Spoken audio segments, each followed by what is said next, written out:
Hello, everyone. Hello. Hello. So, welcome to our final Ask Us Anything for the year for UEFN, as well as Unreal Engine.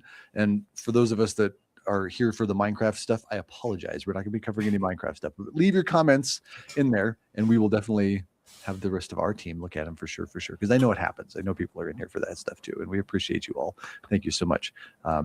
But before we do any of that, I would love to introduce, or rather have himself introduce. This is Dom. Hello, Dom. Who are you? Who Hello. are you? What do you do? Why are you here?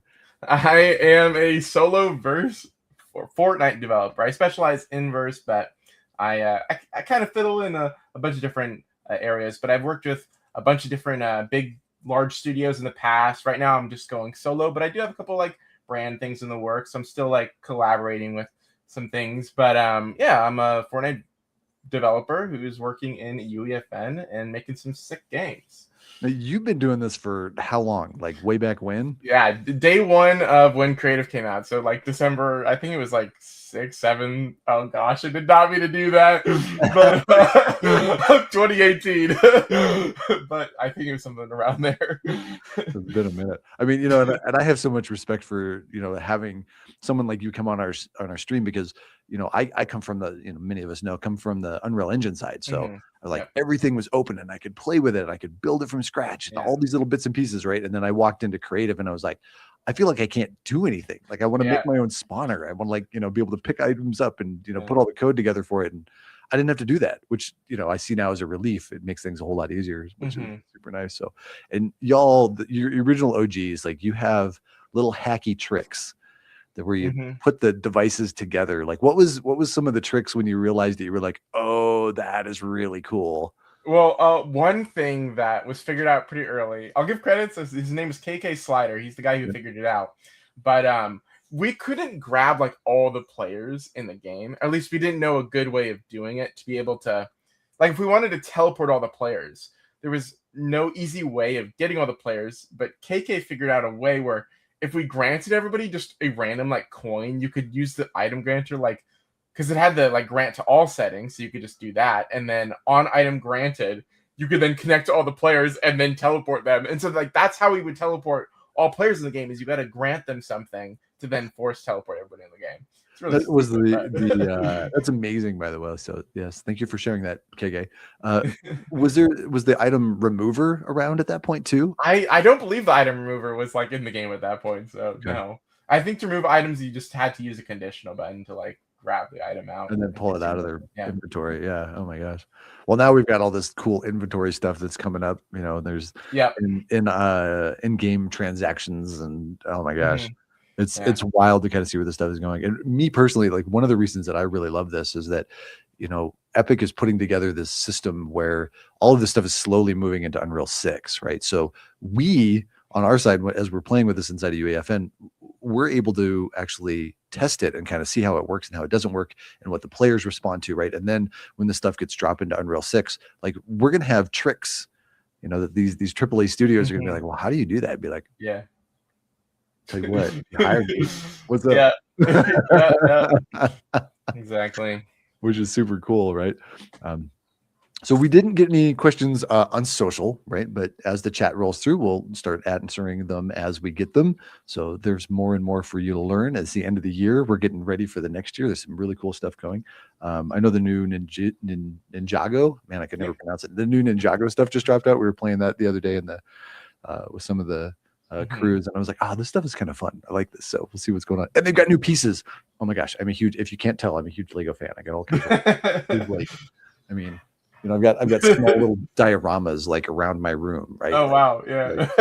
This is so good. Like I'm really excited for all the new Lego stuff. So new pieces, yay, cool stuff. Real quick, we're gonna do a couple little sponsory things because I want everyone to be aware of what's going on with that. So make this happen. Move a few things about. Wait for it. Go there. So first and foremost, this wouldn't be possible if it wasn't for an actual grant that was handed to us as a mega grant. I wouldn't say handed. We definitely, put ourselves out there to make these things happen. So up here, yay, our mega grant. So thank you, Epic, for allowing this to get started. Throughout the year, we've had some amazing people. So some live thank yous, right? So Warforged, thank you so much Mistro, Yo, it's Dragon. It was wonderful to have you on there. Rebel was on. Graham was on here. Graham did an amazing job doing some coding. I let him run like for 2 hours. He did some really fun stuff. So keep that one. A6 on. Amazing artist. Been working on it forever. Tom Jank, of course, we should all know Tom at this point.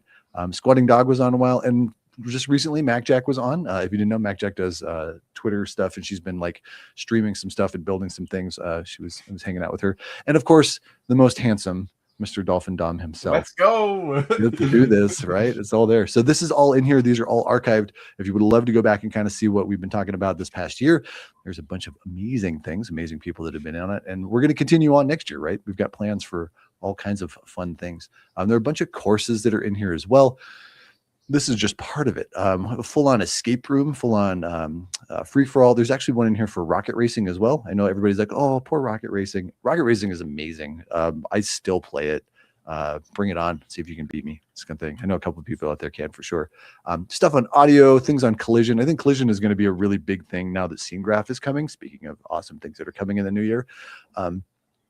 Because understanding what collision can do and how to use it is imperative to game design. Like, it's probably one of the most fundamental pieces that are in there. By the way, for those of you that have been following all the tutorials online, we try and go through and curate all the really nice ones and drop them in there. We've just actually dropped in about 5 or 6, about 2 or 3 days ago, some new ones. So go learn more about UEFN. And remember, all of this stuff transfers into the Unreal Engine, which is amazing, right? So plenty of stuff inside of here. I will warn you, the publishing stuff is a little bit outdated. And by that, I mean, they're not asking for square thumbnails anymore, but it is in there. Once upon a time, it was there, right? Revision control. This is another one of those things that's really huge for game designers and software designers in general, because we want to be able to work with the team, and it's like the ultimate undo. Could you live without revision control anymore now, Dom? Absolutely not. Right? Like, it's hardcore, man. Like, this stuff is super crazy. A couple other little things for those of us that would love to learn more about this stuff in the classroom. We are an education company, and we do show up and do things like game jams, which is super helpful for students to go, oh, we can build a game. This is super cool. We do it in UEFN, which is super helpful. So be aware of that. We are an Unreal authorized training center. So if you want us to come out to your school, we will absolutely do things like that. We have all kinds of curriculum as far as esports. Oh, here's the big one for those of you that are taking notes. This open a box challenge, Dom, I think you would probably enjoy this. I know how much you love like building things. This is an Unreal Engine project, and we partnered with the Rube Goldberg Institute as well as Epic Games and a few other companies, and I don't remember offhand, so I'm not going to misname them and get myself into trouble. But there's some amazing prizes that go along with this. And the idea is that you are going to use this Rube Goldberg machine to quite literally just make a box open. And what's in the box is totally up to you. Please leave it classroom appropriate. Drop that in there now. And the reason, Dom, I would say that you would probably enjoy this is because all of the pieces are there, right? So thinking about the way Fortnite is built, right? All the pieces are there, but then you get to dive into the coding. And I know how much you love doing all the coding if you really wanted to, right? And that's like the second and third layer. But initially you don't have to. You can just kind of jump in and check it out and see what's going on. Please check this out. This is a super amazing opportunity to get into your classrooms, as well as to take your skills and up them. And if you've never played with Unreal Engine and you've never played with UEFN, welcome. We're going to talk about it all day today, at least for an hour or so. Right. And this is an excellent tool to help you kind of get in. You learn how to navigate, you learn how to move some objects. You get to slice a watermelon in half, and you get to do it with a sharp piece of cheese. And trust me, the jokes get cheesier as they go on. I promise. Oh my gosh. Yes. Check this out. This is amazing. I would love for people to jump in and actually play with it, because it's just super silly. Okay. Still not seeing any questions. That's fine. But Dom, would you be willing to kind of show off some of your fun things that you've been working on? Sure. Okay. So a little preface, if you haven't been following Dom, jump online and start following, because amazing work. And here is some of the cool stuff that he's been working on. So take it away, my friend. Yeah, so I got these little arcade machines. I've kind of been dabbling with these like quick little things I can make like in a week, where they're just like heavily inspired off of like, you know, the popular kind of retro or app games that I feel like a lot of people know and love. So like this one, for example, is heavily inspired off of Flappy Bird. How many Flappy Bird clones have you made? I think this is number 5, I think. Yeah, I'm a little. I don't know what it is about Flappy Bird. I just think it's like a fun one to make. I made one all the way back in like 2018 or 2019. You did one in the alpha too, didn't you? For the yeah, so that's the closest one. That's the latest one before this one. Okay. And it's the most similar. That one actually had like a character select.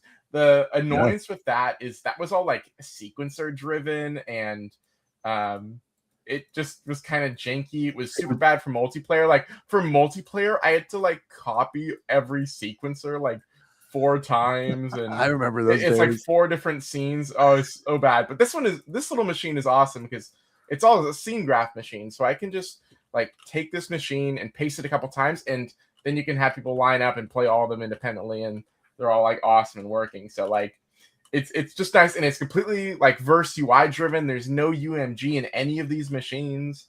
So like that's amazing. I love UMG on so many levels, and at the same dynamic. time, like, I mean, I love UMG for like if you're trying to just make gold like display on your screen, or you want a countdown on your screen, that kind of thing. I'm 100% all for UMG. I mean, verse is nice, but if people want the simplistic way of making the UI, because transparently to make a lot of these UI canvases, what I have to do is I make what I want in Photoshop, and then I take that image and like I'll click on an element in the Photoshop image, get its position, and then I go to like either ChatGPT, or I can pull up a calculator on my own, and I'll say like, if the anchor point is in the middle of a 1920 by 1080 screen, and I want to move this thing up to be like in the like, you know, it's moved up higher, you could say, give me like what the padding would be. And so I got to take all those numbers and throw it into the code so I can get its position. I nail it first try almost every time now. Like making things in the right spot isn't hard anymore for me. But a lot of people be like, that is the most janky thing ever, because I feel like a lot of people guess and check it because it's just there's no way to visualize how I do it. I just learned something new. Yeah, it's just really weird. Like when I talk to like Snow Anonymous, for example, like he's so confused by that whole process of me going to ChatGPT and getting the thing. I tried to give him the chat and the prompts that I use. It just doesn't work for him. I don't know what it is, but it just like it's just the easiest way I can do it. But here's like a Minesweeper one, which is kind of fun. It has like dynamic board sizes, so I can just kind of set these to be like whatever I want, and then it'll like make that board size. Oh, I did too many bombs, so it just put the bomb everywhere all over.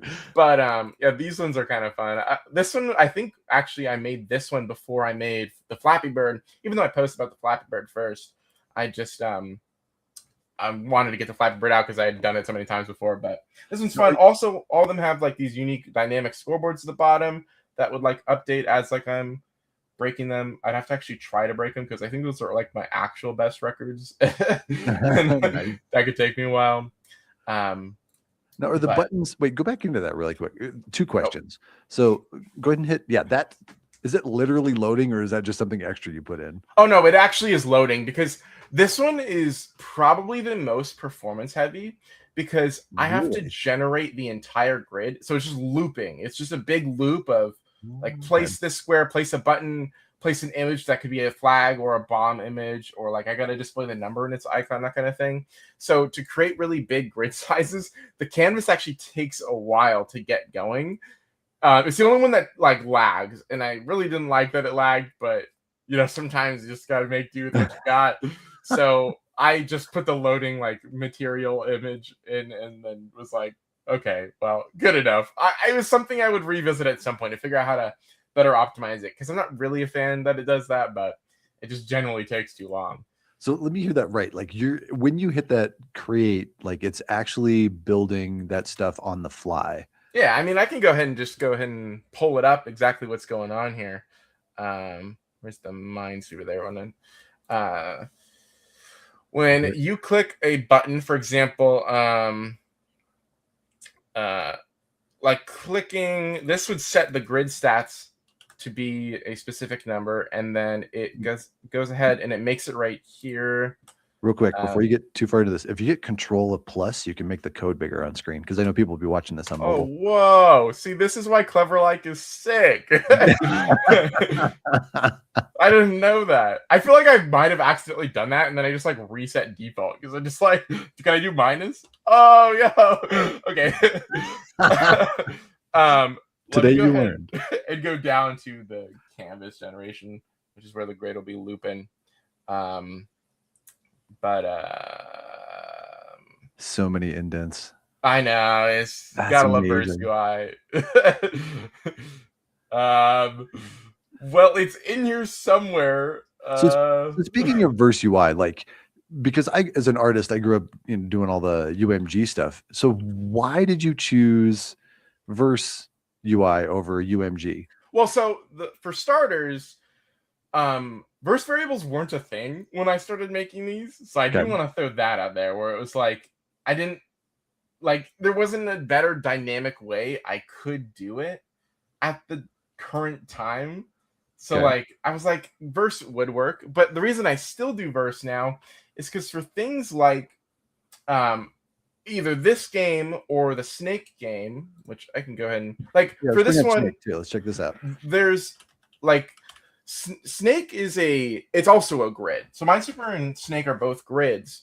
And how this one works is it's a bunch of material blocks that are just being placed next to each other, and then I'm just slightly setting the position of the image over every like tick, so it looks like it's moving, but they're actually all separate images that just flow nicely into one another. Oh, interesting. And so to do that with UMG, while it's possible, I would need to make so many material block like verse variables. There's no easy way to make an array, but I would have needed to make like 300 or something like that to make this. Wow. And it just would have been annoying. On top of like the apples are an entire different material, so I would have had to like make another 300 for every apple placement on the And screen. he opens his mouth when you get close to it. Oh Oh my yeah, God. and then he like gulps it down, which I think is Oh yeah, fun. look at that. It's a little like gimmicky at like the start because the gulp is like another separate. Oh dang it! I hit the wall. But yeah, like so that's the main reason is it's easier to create more modular things. And the great part is, if I wanted to change the board size of Snake, I just got to change like 2 numbers. If I wanted to change the board size using UMG and the verse variables, I'd have to add that many more verse variables, which could take me a few hours to keep like click and then linking. And like I could make the stack box like dynamic and like it automatically fills it in UMG. That's not the problem. It's the creating the verse variables. That's the problem. There's no just give me more verse variables. Like I just need to fill it in the verse variables. So it doesn't do that. But if it did, then I for would. those of us that don't know, some of us don't know some of this verse stuff. So when you say verse variables, can you explain exactly what you're talking about? So like there's this. I don't have any UMG on this project, but in a widget blueprint which you can make, it's how you would make like UI without making the millions of indented things that I was just scrolling through. Gotcha. Okay. Where you can visually see the UI and the placement and all that kind of stuff. You can create what's called a verse variable, or I think that's the name that's used in the engine. It allows you to create a variable like a int, for example, that you can then connect to an int or it would be a text block.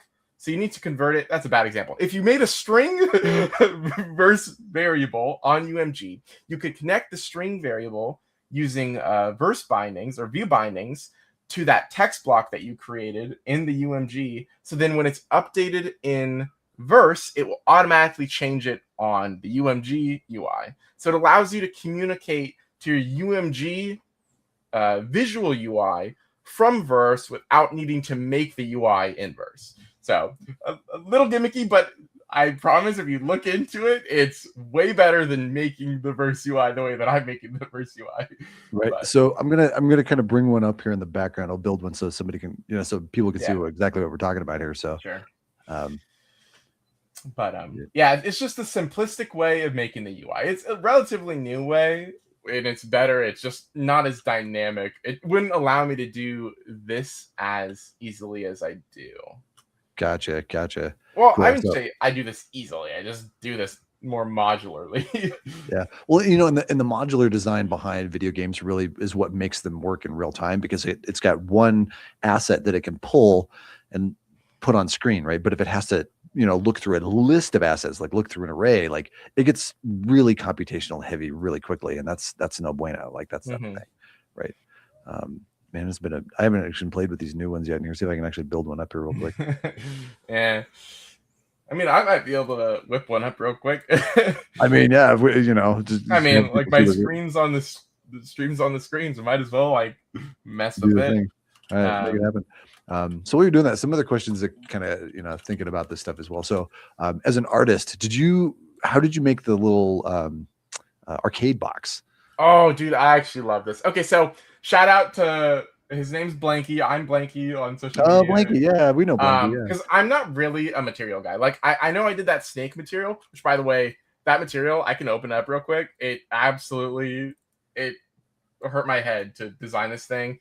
Like he helped me get started with it, Oh but my like goodness. it's also super messy. First material I ever did. Take it with a grain of salt. It's just like Spaghetti on screen, everyone. insanely messy, but it allows me to control every different iteration the snake can be. But the console is super cool because he allowed me to just have this body. Where is it? So if it's selected on screen, oh, you got the other one there. There you go. Yeah. Oh, there it is. Okay, so this is the machine body, which is also a relatively messy material. Blame Blanky, he's the one who gave me the preset for it essentially, but allows me to like I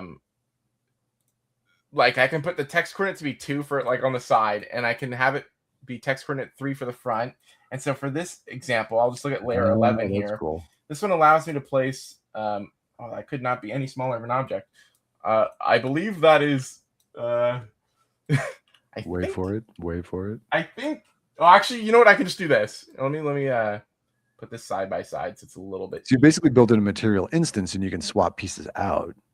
Yeah, but it's not. It should be a material instance, but it's not a material instance. But that's essentially what it is because I just duplicate this whole material to then just do that it. way. I gotcha. This is where like my material knowledge is lacking because it's like everyone's like you should make it a material instance, and I'm like I know. I don't really know like what to do with that information, and I just haven't looked into it enough. And for those of you that want to learn about material instances, we have an entire course or a couple of videos that talk about materials and how you can turn them into material instances and how you can use them in the long run. So yes, we've got a whole thing. So come over, Dom. Come join us. I need to. I really do. Okay, so like that layer that I was looking at actually wasn't connected. It's probably an asset from a previous machine. So I'll look at layer 3 right here, and if I just go ahead and make this bigger, too big. It is resizing. Oh, it's resizing this little head right here. So this is how I would control. Like, I could set it to be that scale, or if I wanted to move this specific image over, I could do that. Oh my gosh. And so like that's generally how every like asset works here. I can also change its rotation if I wanted to. This stuff is because it's a flip book. That the head materials I have are just I have 3 different head materials. You can see like there's the mouth open, there's one that's closed, and there's also like the dead one that it had when it like hit the wall. You can see it right there. Yeah, I did see that one. Yeah. So like that's why that flip book material stuff is there. You don't necessarily need that. And then I'm just lerping them all together, and then I plug them into the base color. And that's how if I wanted to make a new image, I would literally just copy this whole like block of the layer 10. Paste it below, and then just lerp it the same way I lerp like one asset to the next here, and then I'd paste any new image I want right there. But it's a great time to bring up like what's the best practice on like whatever ships, like. And then changing the color is like easy as well. I can just kind of I guess not slide this around. I think it froze on me. Yeah, sometimes you got a lot of computation going on there. It might be. Yeah. Okay, but like, and that's how it would like change the color. But gotcha. Blue works way better for this. Oh yeah. It actually used to be green, but that's before I named it Slurp. But that's amazing. So there's the messy materials. I didn't even look at the verse variables, but this is essentially what you would do: is you had a text block. You could add a variable up here in the top right, and then you could set it to be whatever thing you may want it to be, whether it be I guess we could just do like a message. I think it's probably the easiest one to connect. And then down here to this little chain, you can click that, and not yet, I guess, because we need to do a conversion crap thing. Let's go ahead and make it a string. That'll be easier for me to do. And then down here in the widget text block, we can add this. And then if we add, where's the conversion functions over here, we can go to, I guess we could do an integer or a float. We can just go ahead and do that. To integer, and then we can make this an int, and make this like my int, and then go ahead and add it. You don't have to change any other settings. This is not a professional tutorial, but this is just a way of doing it. Well, this really illustrates the difference between doing it here in UMG and then having access to these things inside of Verse, right? Because we're exposing the pieces here so that we can work with them there as well. Yep. Yeah. And then I can. Oh shoot! It deleted my thing. I'm missing something. There's always something. This always happens when I do tutorials live too. This is why I record everything. Well, you might have to look up an actual tutorial. I'm not sure why it's not binding, but essentially you would have your variable here, and then you bind it to the text block, and then in Verse, your widget blueprint that you've just made, which I believe I called like my Verse variable test widget blueprint. I would have to bake. Oh, I gotta compile. Gosh darn it. Game design right here. And then, yeah, there, hit the link value, and it'll allow you to hit the link on the value, and it should allow you. Thank you for chiming in, my friend. Appreciate you. Let me go back to it. Where is it? So I'm asking Dom here to do something that he doesn't usually do. So I mean, this is why I do the Verse UI. Like I've done the widget, like I messed with the Verse variables like the day it came out, and then I was like, "That's cool," and then I never touched it again. I think one of the biggest reasons that I like that Epic puts these in different places is because when we're teaching it in the classroom, like we have students that are very much more like, I need to be able to see it and know where I'm clicking, right? Where we also have students that are like, their computational and abstract thinking is leagues above where I'm at, right? Because I didn't grow up as a coder.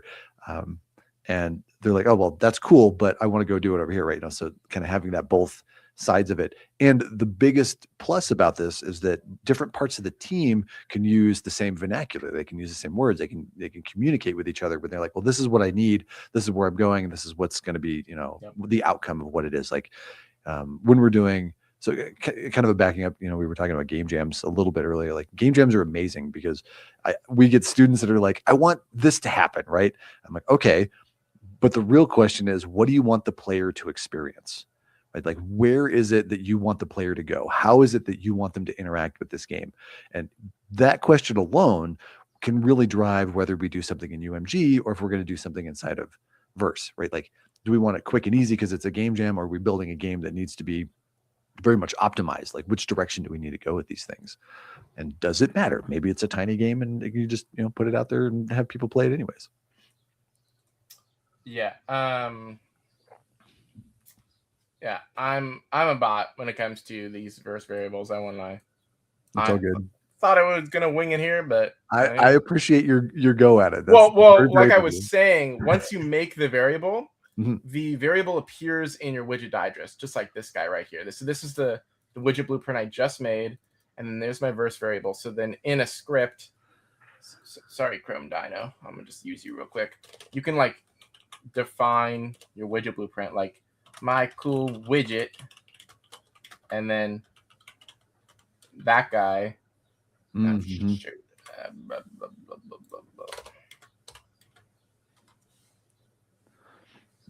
it doesn't like that. But we'll put it in here.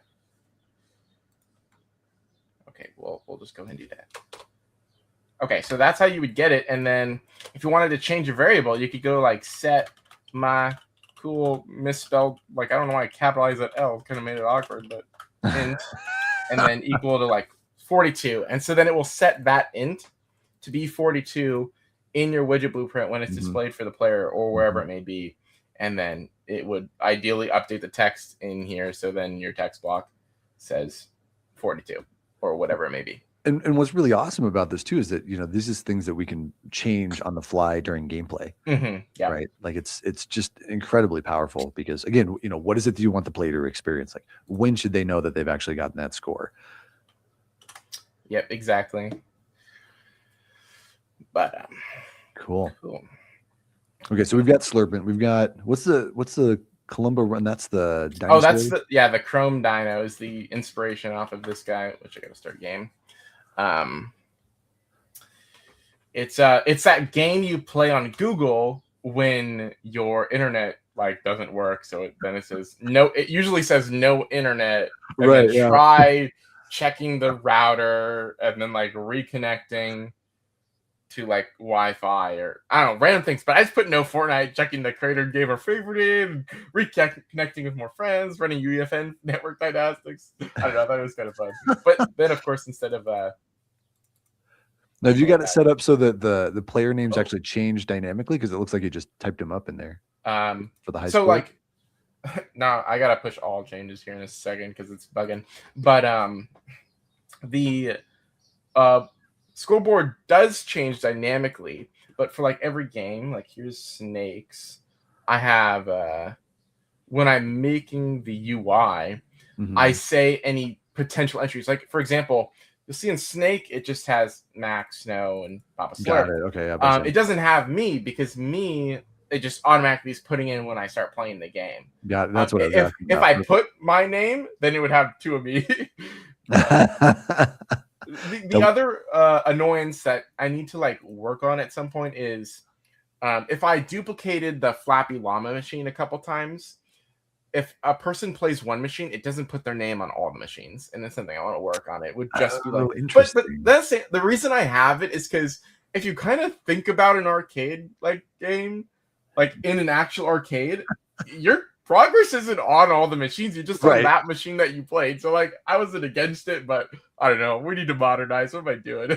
You know, that's one of those. This is actually a really good point, right? Like, how, again, what do we want the player to experience? Like, do we want them to feel like they're connected to everyone within the multiverse, or are they just connected on like that one piece that's like in the real world? You know, and there's definitely one of those things when we're building games. You're like, you know, I can justify that decision because of this reason, right? And this is totally one of those times. Like, I can be lazy; it doesn't really matter. Eventually, I'd like to get to it, but at this point, like, does it really matter? Like, well, I mean, like, notice? These machines also aren't even like publicly playable yet. Soon, though, it's the next thing I want to do before I do like a 6th game. But when I do that, I need to get to that. Oh my gosh, so good.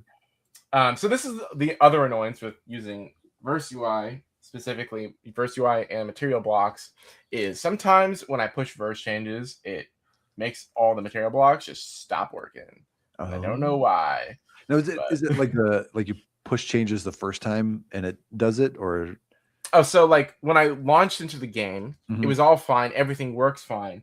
But then when I made that widget blueprint and I pushed verse changes so I could see it in the digest, it then pushed verse changes to the session, which then broke my verse UI material blocks. And I forgot it was going to do that.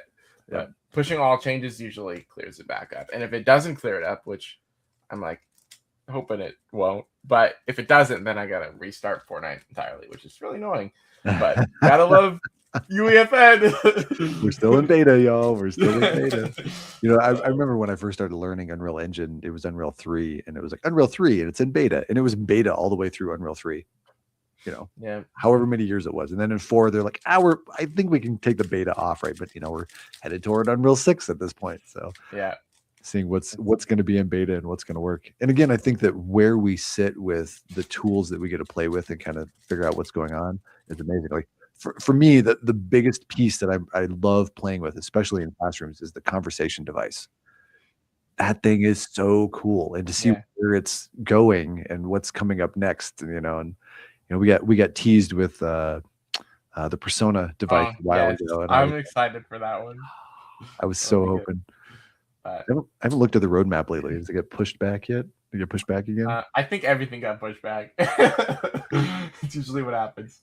You know, the funny thing is leaderboards have been on that Trello like for however long. But I'm telling you, back in 2019, it was one of the first things people like were asking for. But it's just like now all this other cool stuff like microtransactions and scene graph and first variables. It's like people want all that stuff, but I feel like it's like leaderboards were asked for so long ago. And I'm not going to say leaderboards are better than those things. It's just like they keep adding new cooler things. So it's like they never get to the leaderboards. It's just, we'll just hide the leaderboard over here, right?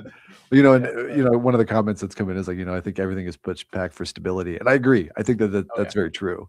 Like as an Unreal instructor, walking into a classroom and then having teachers be frustrated is not fun. Like it's not. So to have a stable whatever it is that we're teaching, and you know, that day, whatever animation or widgets or blueprints or devices and UEFN, like when it's stable enough, like I'm like, cool, now we can push these things forward to make it work the way that I want it to work. Oh, it's snowing. Womp womp. Yeah, I gotta restart Fortnite. This is where we are. Oh my gosh. So sad. So what are you looking forward to while we're waiting for this to upload and start playing with this some more? Like where of the things that are happening next year within the Fortnite ecosystem and UEFN, like what are some of the things that you're like, I'm really excited to play with that, or like, oh, I have a plan that I can talk about? Oh,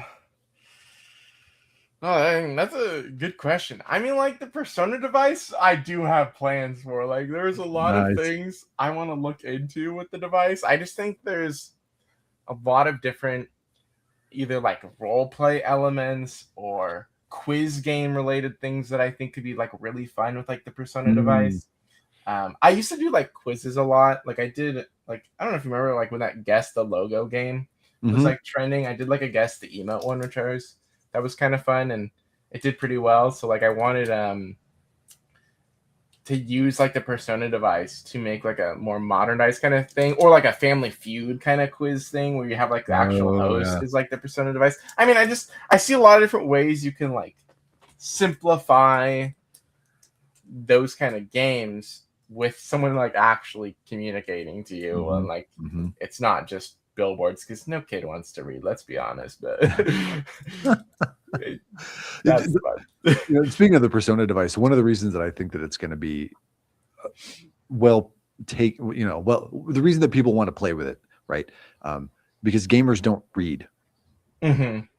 They just don't. Like I can't tell you how many things I'm like, I don't know what it is. You know, my wife's like, aren't you reading it? They tell you where to go. I'm like, the game will literally tell me where to go, even if I don't read that. Like there's so many pieces in especially in AAA games, right? They're like, okay, well, how do we get a person to get to this specific spot? Well, we're going to tell them, and then we're going to show them, and then we're going to have them do it, right? And I skipped the first one because the other two are in there, and I'm like, we can just make our way there. Trust me, it'll pop up. Well, unless you're playing like an old Metroid game on NES, and you're like, I don't have a clue on where I'm supposed to go, what I'm supposed to do, right? I have to figure it out. I do these Feature Friday live streams with FCHQ and John. Oh yes, where we like play test these games people can submit in the community to then be featured on the site. And I will never read text in there. And at first it was just me being lazy, but now it's me being all like, I'm just pretending like I'm a non-paying attention like kid here. Like this is what a kid's gonna do. They're just gonna like run in there and gonna wing it. And if like I can wing it by doing that, then you're probably good. But like if I had to read, that might be like a little bottleneck point. So yeah, it's absolutely a bottleneck. And one of the things too that we talk about in game design is like one is the player going to read it? Most likely not, right? And then two, are they going to be able to read that specific language, right? Now we're very fortunate inside of Fortnite and many games that the engine will actually localize that stuff for that specific region. It's like, oh, am I going to play in Japan? Am I going to play in America? You know, American English or British English, you know, Australian English, like all those little nuances really matter. And the third part is, you know, gamers just want to get in and play. Like that's their thing. There's very few of us. And I think game designers are like this little rare breed. Like we'll go through and read like the change notes, right? Like every time Fortnite updates, like I'm going through reading the change notes. I'm like, what actually changed? How do I use these tools? Like those are my tutorials. Like that's what I want to make sure that I get. But gamers don't. They don't care. Like they're in. They want to play. They want to hang out with their buddies. And if they're in there with their friends, if their friends have figured it out, they can always ask their friends, right? And there's that big social part that goes along with that. So why read when we could have this thing tell us what we actually wanted to do? Yep. Okay. We're finally here. Now we can play. Hey, there we go. There we go. Like so this is just like the Google Chrome dinosaur that you play. The game speeds up as you go. There's random obstacles that kind of spawn. It's either a bush, the no emote like sign, or a chest. And then once you get to 400 points, it's going fast enough that it starts spawning a flying battle bus. Now the battle bus can spawn either low or high. So like then it's a duck or jump kind of game. You can't duck, you just don't jump. But actually in the official game, you do duck, but like this is kind of one of those games where this is reverse UI is kind of annoying, where like I have a jump button, but I didn't want to have a jump and a duck button, because then you're like you moving your mouse back and forth, and it just kind of, it was hard. I did it at first, but it wasn't really like fun. This is the battle bus. There it was. But yeah, so I just made like a jump game and just made the battle bus like spawn high enough. So I'm curious to how you're doing collision detection, because you use this in all of these games that you've showed us so far. Yeah. So everything you see on the screen is just a material block. So like, for example, the signs and the Klombo dinosaur are just me changing like the position of like X and Y of the material block on the screen as it's like jumping or sliding across. Gotcha. So then all the material blocks are generally placed in the exact same spot. They just have different offsets to then make them move where they are.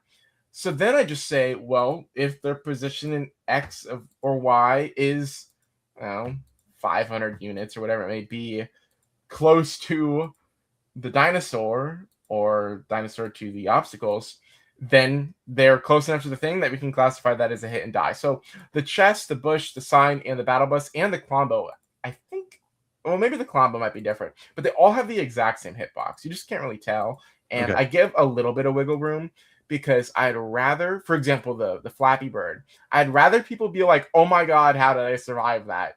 Rather than, how the heck did I die? I didn't even touch the thing. Like, right, yeah. So I would rather my like collision be a little cushioning than too like harsh, because then people are like annoyed, because sometimes the verse and the materials kind of take a while to update. So like it could have a little bit of latency. I mean, it's not anything noticeable, but when I'm doing like collision detection every like verse tick, it is really noticeable if things collide. So I just wanted to like make it, dang it. Speaking of colliding, also every like 1,000 like units, it goes from like night mode to day mode. I personally don't like the day mode, but again, it's like what the official like game did. So I was like, okay. But actually, fun fact, the Chrome Dino game, it will start on whatever mode, night or day, depending on like your Google Chrome like night or day like settings, and then it will swap to the other one. So like you can be playing it how I was if you're playing dark mode on Google to start. But I don't know. Oh, that's cool. So I had a question come in. Why not use input triggers on this one? So I did think about it, and then that runs into the problem that like I was briefly talking about before, where so Slurpent uses input controllers. It's how I'm able to make the snake move. It's the only way I could have done this. But the problem is then when I use input mode none, which is how I would be able to use input controller, because you can track input with input mode all, then the screen is sizing on you. So get off my screen. So then it would be like this.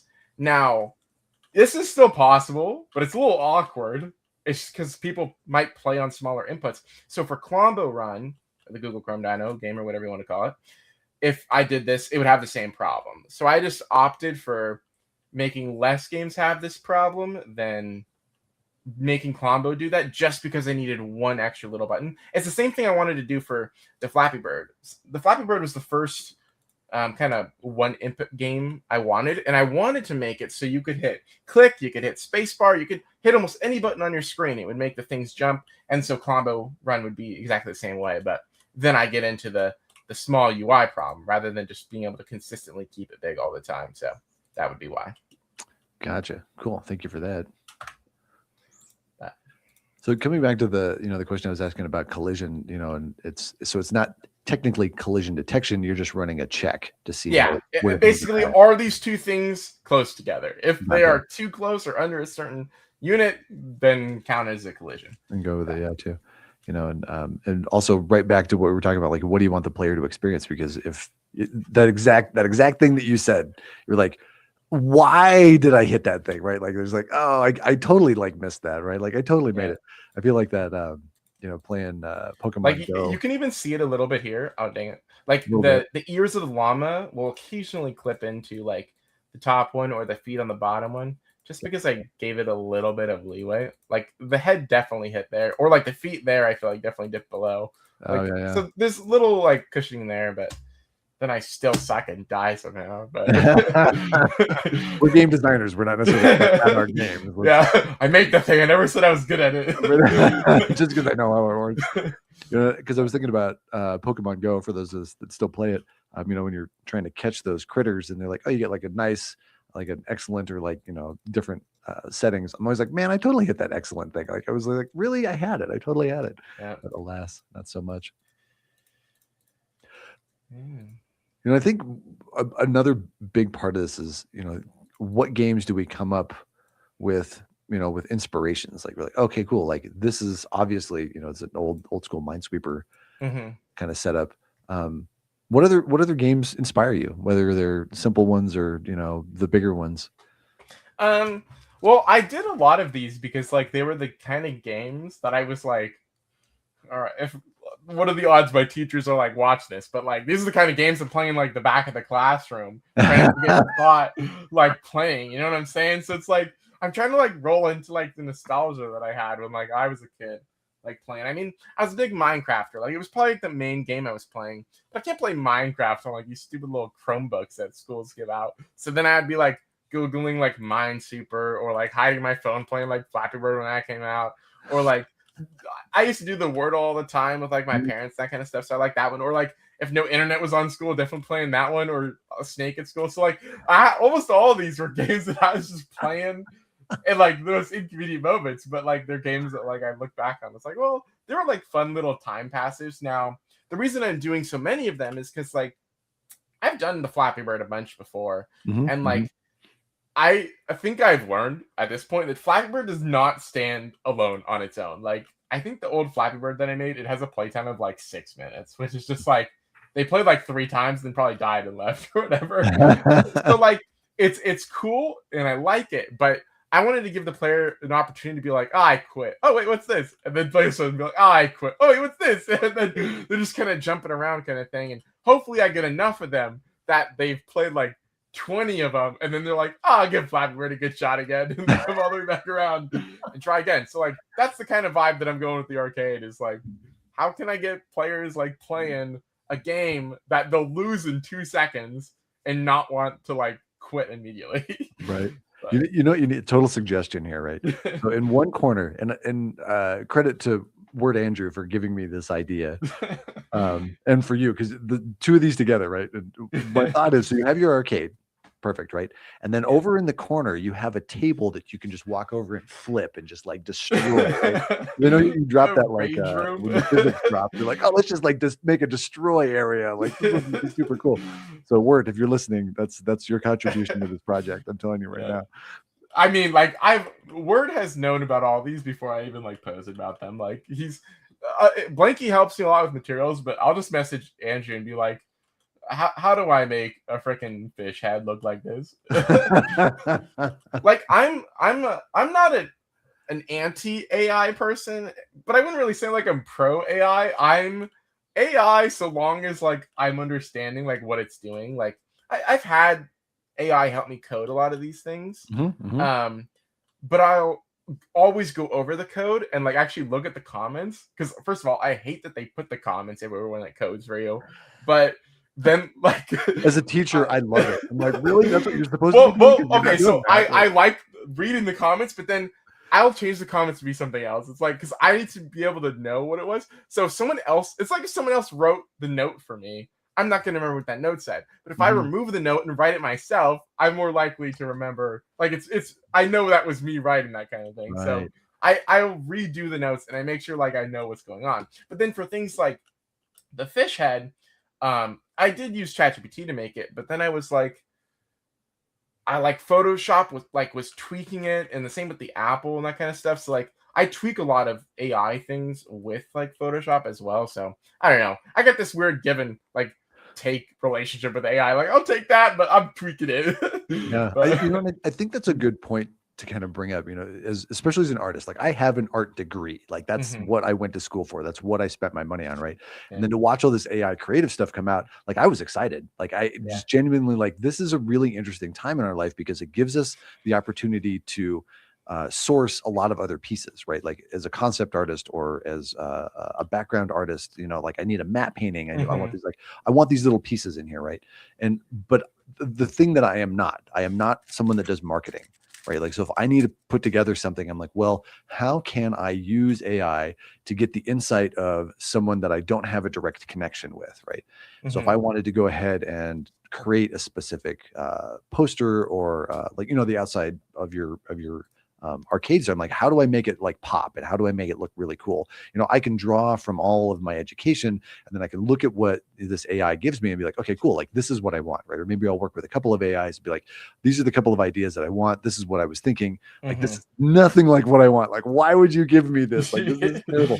I did one, it was a really good example. I wanted a car. So I gave the AI an image of one of the garages for one of the POIs in Fortnite. And I was like, I put a car in there. I'm like, I want the car to drive out of here, right? Like I want it to look like the car's coming out of here.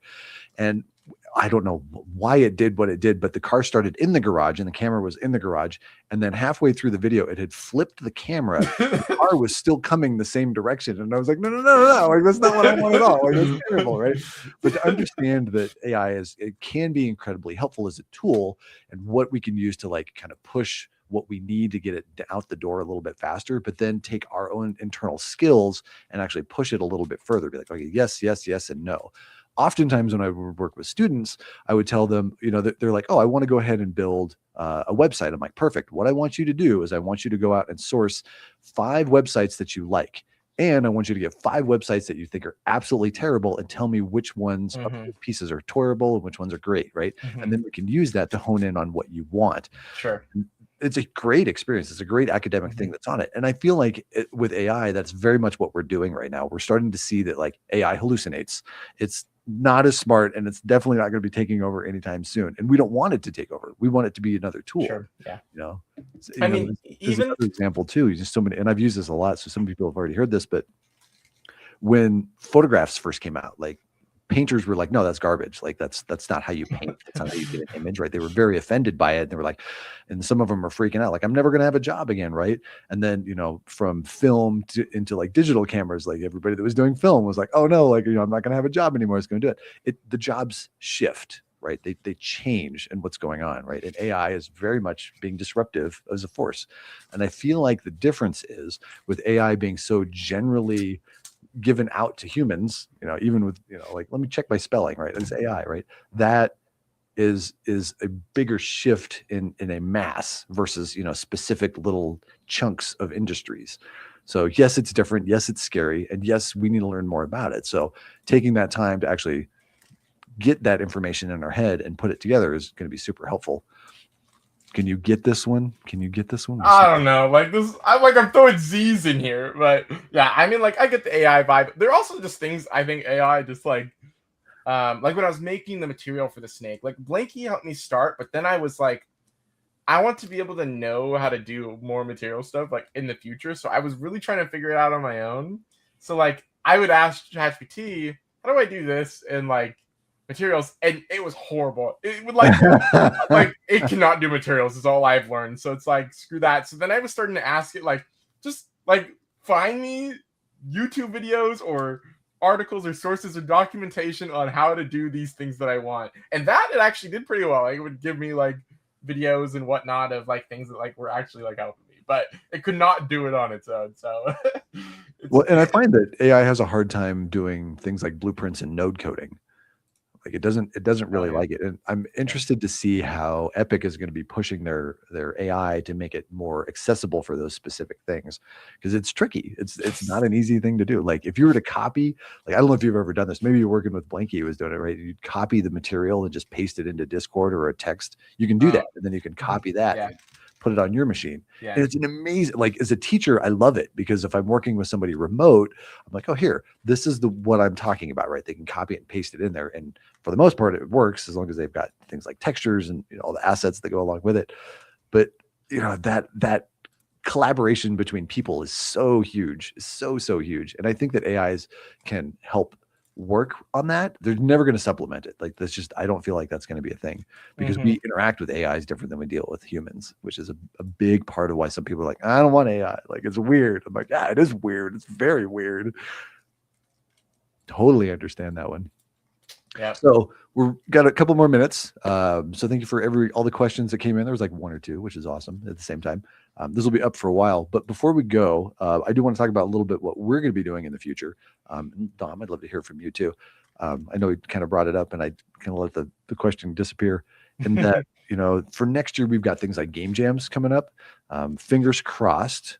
We'll pull, and I can't speak officially to this, but my fingers are crossed and I would love to, because Unreal Fest was just mentioned. Maybe we'll make it out to Unreal Fest.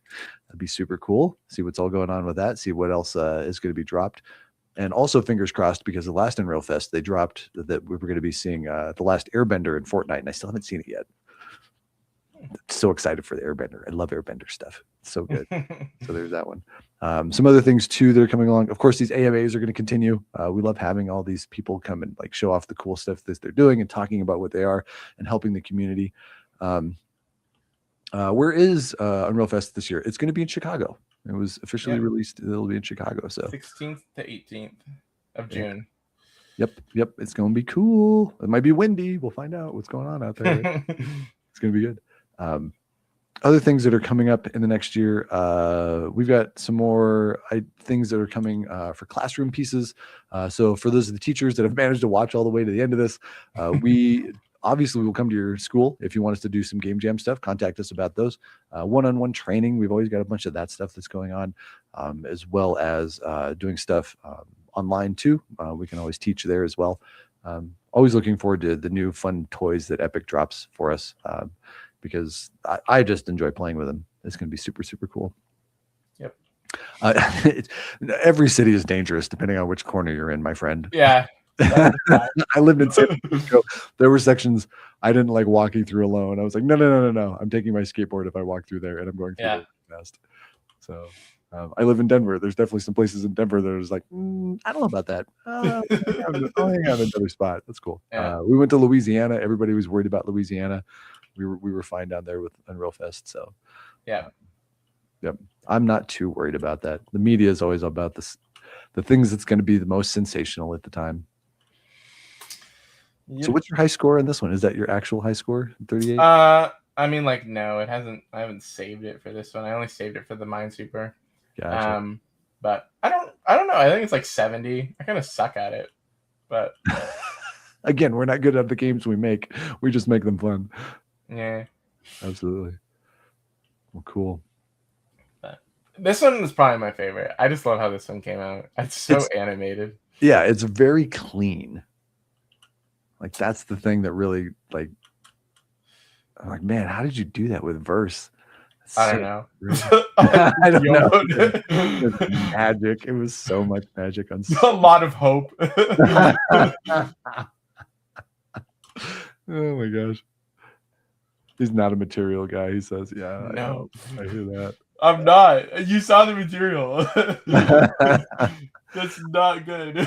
I love working with materials. I think they're one of the most enjoyable things to play with. And part of that is just because, to watch the code kind of come to life as a physical, visual object. I'm like, oh, like that's what it's doing. And then, the understanding of how we get that math to work, my brain just loves it. I think that's part of the reason I've started, playing more and more with verse and scene graph. I love scene graph, even though it's as undeveloped as it is. And some days I'm like, why machine? Why? This could be so much better. Mm-hmm.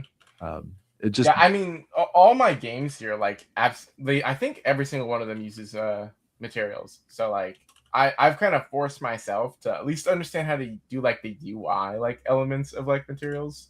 I mean these they wouldn't be possible without it, kind of thing.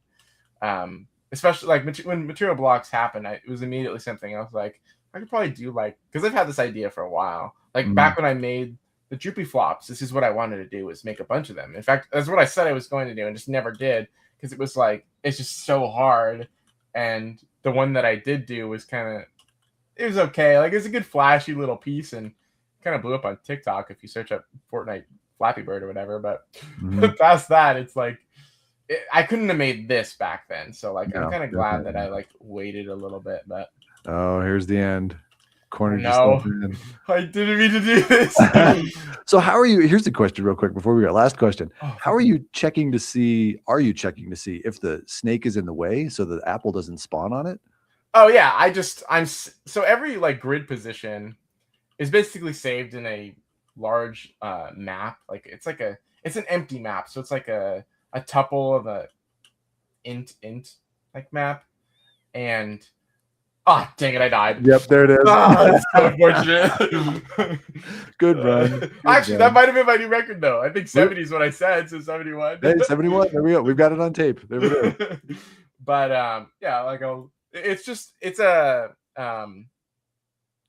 I save every position the snake's in, essentially. And then so when I spawn an apple, or before I spawn the apple, I just say, is this position in this map that the snake contains right now? And if it's not, then spawn an apple. Which means that's also how I check a win. Like, I'll never be able to freaking show the win, but I have tested it. I just made the grid size like really small to make it's impossible to lose, whatever. And it just is like, this apple cannot spawn anywhere because the snake is either everywhere, and thus there's no open spots. So you won. So don't kill the snake. It's just you filled the whole grid and the game's over, kind of thing. You've done it. This is victory. Gotcha. So. Yeah. What do you want the player to experience? You're I mean, you've got. I was looking at your profile. You've got over 1 billion some odd plays. Oh yeah. I mean, like since 2018 is since I've been building, and like I have jumped from like team to team. I was solo for a while. I was on a duo team called Team Jolt with Word Andrew for like a couple of years, and then Team Jolt turned into Power Create, which is run by Lachlan. So we did that for a while, and then I went with. And then while we were on Power, KK Slider and Tony Quest joined Power. But then the four of us left, and we made Infinity, which is a subsidiary of Alliance Studios. And that didn't last very long. But then I went ahead and hopped over to Alliance Studios and was co-owning and running that for a while. And then about a few months ago, I left Alliance and just decided to go solo again, kind of get back to my roots a little bit more and kind of just have fun, like making things. Like the thing is this thing that I wanted to do, like I am aware that these games like probably won't do well. Like I'm not oblivious. Like it's not brain rot. It's not a massive tycoon or whatever. So it's like I'm aware that like this game's a gamble, and it's just not something I could like do on like a larger team that like needs to be a bit more secure and focus more on brands and focus more on like ROI and all this stuff. So that's why I decided to leave, because it was just like I want to like do the stupid stuff, and it's more like fulfilling for me, I guess, to like make these kinds of things than make another Red versus Blue or Brain Rot or whatever it may be, kind of thing. Like I have nothing against any of the teams that was on or whatnot. I just want to be able to make and stuff that like I'm not really caring about the ROI a little bit. If it works, it works. If it doesn't, it doesn't. There's such a joy in building, just period. Like there's just a fun in building. Like that's just, I mean, like when I started in 2018, we couldn't earn money for the games for probably like at least 6 months, I feel like. So it's like that was never the reason like I got into it in the first place. Now, don't get me wrong, like I'm 7 years older or whatever it may be, so it's like I need an income. But I'm very blessed that like in my early life or in the early days of creative that I earned enough so I don't have to worry so much about that. And I would like to just create cool stuff that other people think is cool. But, well, and you do. I mean, the path that you've been on has been very unique, and that you've been able to jump from so many little studios, you know, and on the professional side, I jumped from, you know, studio to studio, and it can be very stressful, and, you know, weathering it, but being able the chance to work on the ones that you want to, when you want to, I think is such an awesome opportunity. So, well, so with that all, thank you so much, Dom. We appreciate your time, your effort, and your energy that you put into the community. Thanks for having me. To the next, you're very welcome. We're looking forward to the next little arcade thing. So, you know, tag the Lord and let them know that you're making awesome stuff. And thank you everyone for joining.